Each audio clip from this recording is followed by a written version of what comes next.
Okay, so thank you for giving me opportunity to speak with you.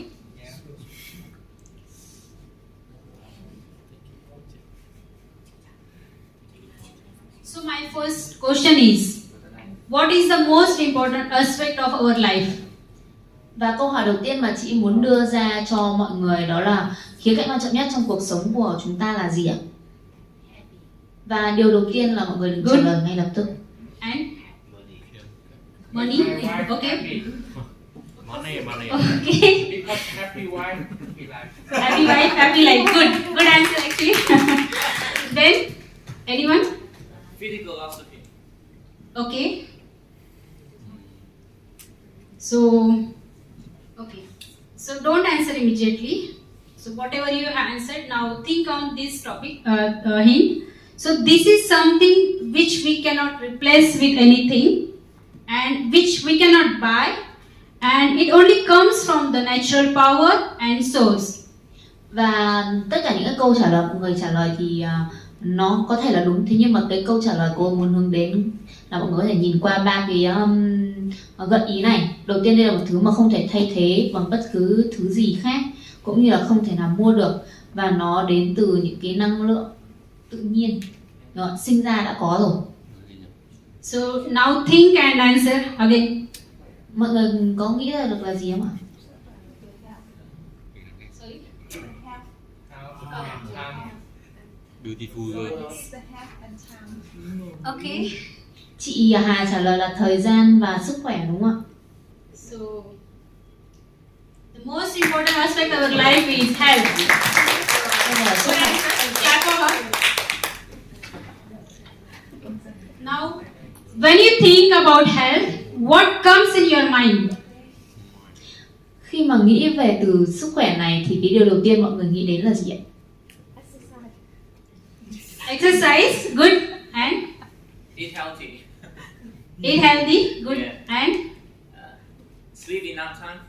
yeah, good, and anyone else? Good body, yes. Yeah, actually these are good answers. So some people say that good body, fitness, well-being, diet, exercise, and slim body, flat tummy, energetic. When we think about health, this will come in our mind first. Okay, so what do you think? Is it means really health? So good body, exercise, flat tummy, all these mean really health? Mọi người nghĩ những cái điều vừa nãy nó có thật sự là lành mạnh và có sức khỏe không ạ? So what is real health? Câu trả lời câu hỏi tiếp theo là vậy sức khỏe thực sự là gì ạ? So health is a state of being free from illness and injury.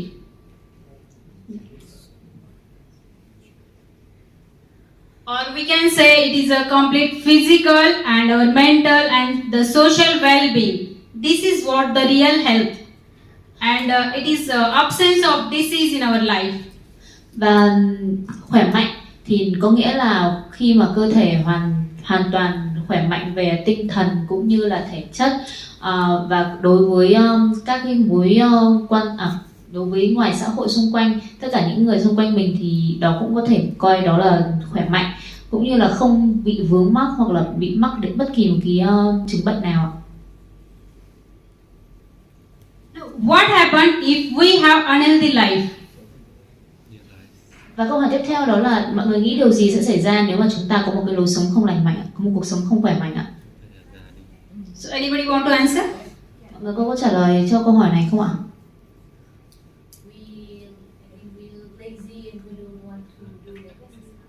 Yes, good answer. Yeah. So anyone other want to answer? Có là câu trả lời không ạ? Okay, we will move. So, in the short term, we can say that the poor nutrition, it can contribute towards stress, towards tiredness, and low capacity towards work over time.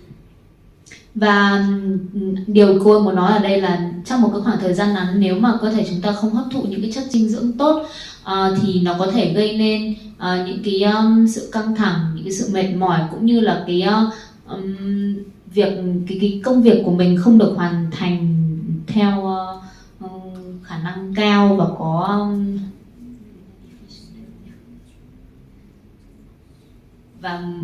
đúng rồi.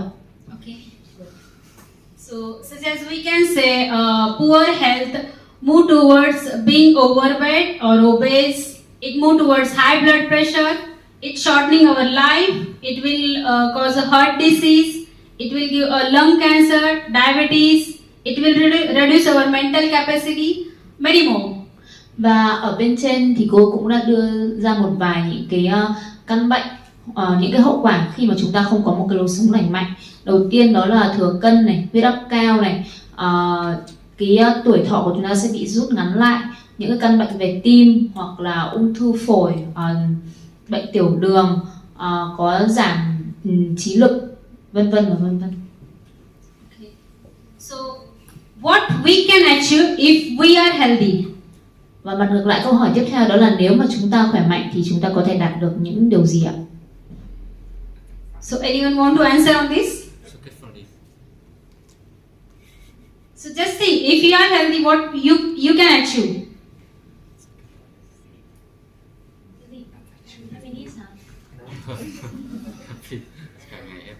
There are many things you can achieve if you are healthy.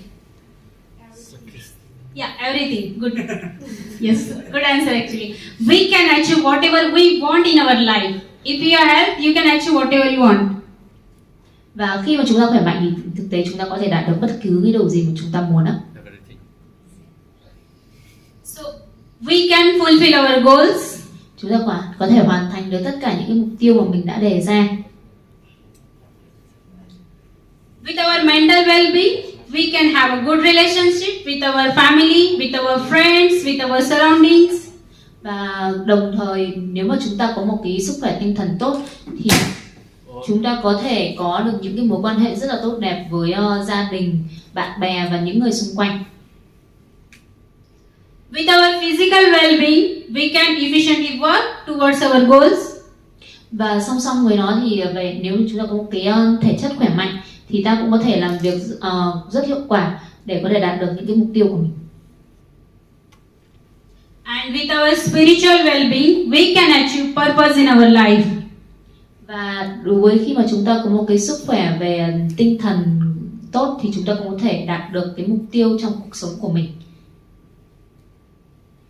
So, importance of health. We will understand now what is the importance of health. Nên là bây giờ mọi người đã hiểu về cái tầm quan trọng của sức khỏe chưa? So, do you like if when you have a fever and you cannot go out? Và ví dụ ở đây là liệu bạn có thích khi mà tự dưng bạn bị sốt và bạn không thể đi ra ngoài chơi cùng bạn bè không ạ? Yes, of course not. No one likes being sick. Và tất nhiên câu trả lời là không ạ, tại vì không ai là thích bị bệnh hết. And after trying our best, at times we do fall sick many times. Tuy nhiên thì sau khi mà cố gắng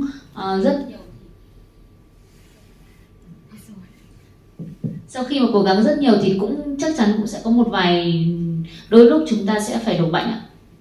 Yeah, it is because of the change in the weather or any specific virus or whatever maybe it suddenly come. Và cái này thì không thể do những cái lý do không thể tránh được, ví dụ như là thay đổi thời tiết hoặc là về những cái loại bệnh nào đó mà không thể biết trước được.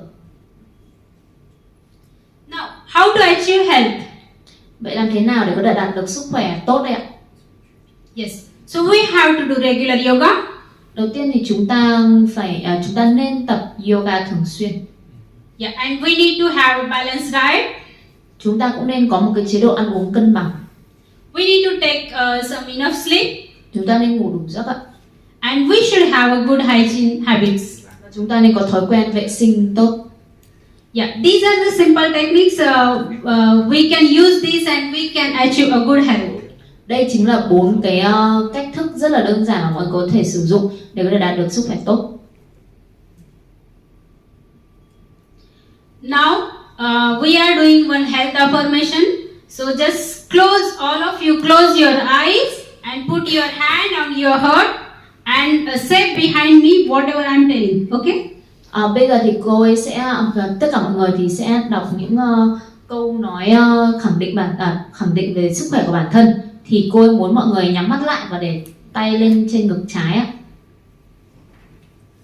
I am a healthy person. Tôi là một người khỏe mạnh. Mọi người đọc theo đi ạ. Mọi người đọc to bằng tiếng Anh ạ. I am surrounded by a healthy and happy environment. I love myself and protect myself from negativity. People around me are very loving. I respect nature and it's a way of teaching us lessons. My outer and inner body is fit. My immunity is getting stronger day by day. My body is able to fight any infection. All the required organs are functioning well in coordination. I trust God. Whatever happens is always for good. Now just rub your palm and put on your eyes and slowly open your eyes.